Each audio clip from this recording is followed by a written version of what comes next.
ডাক্তারি পড়ুয়া রহস্য মৃত্যুকে কেন্দ্র করে চাঞ্চল্য। দুর্গাপুরের ঘটনা। এই পড়ুয়া দ্বিতীয় বর্ষের 3টে বিষয়ে ফেল করার কারণে মানসিক অবসাদে ভুগছিলেন, এমনটাই খবর পাওয়া যাচ্ছে। এবং তারপরেই তিনি কি আত্মঘাতী হয়েছেন, এই প্রশ্ন উঠছে। দুর্গাপুরের মেডিকেল কলেজ, বেসরকারি মেডিকেল কলেজ, সেখানেই পাটনার বাসিন্দা লাবণ্য প্রতাপ, তার মৃত্যুকে কেন্দ্র করে একাধিক প্রশ্ন উঠছে। কারণ মানসিকভাবে তিনি ভেঙে পড়েছিলেন, 3টে সাবজেক্টে তিনি ফেল করেন, আর তারপরেই তার নিথর দেহ উদ্ধার করা হয়। ডাক্তারি পড়ুয়ার রহস্য মৃত্যুকে কেন্দ্র করে এই মুহূর্তে একাধিক প্রশ্ন উঠছে। গোটা ঘটনার তদন্ত ইতিমধ্যেই পুলিশের তরফ থেকে শুরু করা হয়েছে।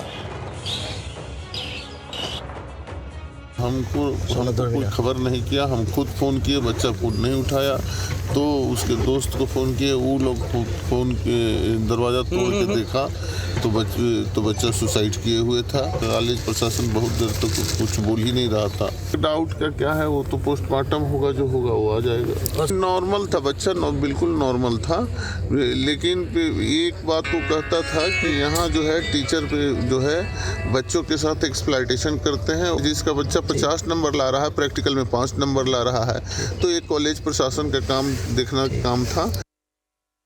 গতকাল অর্থাৎ শনিবার রাতেই এক প্রথম বর্ষের ছাত্র দেহ উদ্ধার ছাত্রনিবাসের বাথরুম থেকে, এবং ঝুলন্ত অবস্থায় দেহ উদ্ধার, এই ঘিরে চাঞ্চল্য সৃষ্টি হয়েছে। তবে পরিবারের পক্ষ থেকে যেটা জানা হচ্ছে যে গত পরশুদিনও তার সঙ্গে কথা হয়েছে, কিন্তু তার মধ্যে কোনো অস্বাভাবিকতা বা অসামঞ্জস্য ছিল না কথার মধ্যে। কিন্তু যেটা সূত্রের খবরে জানা যাচ্ছে যে সে বেশ কয়েকদিন আগে তার পরীক্ষা হয়েছে এবং তার রেজাল্ট বেরিয়েছে।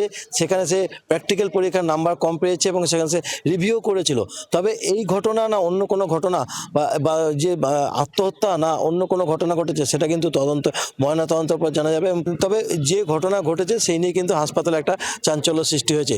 দুর্গাপুর থেকে বিপ্লবের সঙ্গে চিত্তরঞ্জন, জি 24 ঘন্টা। বাংলার আওয়াজ, বাঙালির আবেগ, জি 24 ঘন্টা।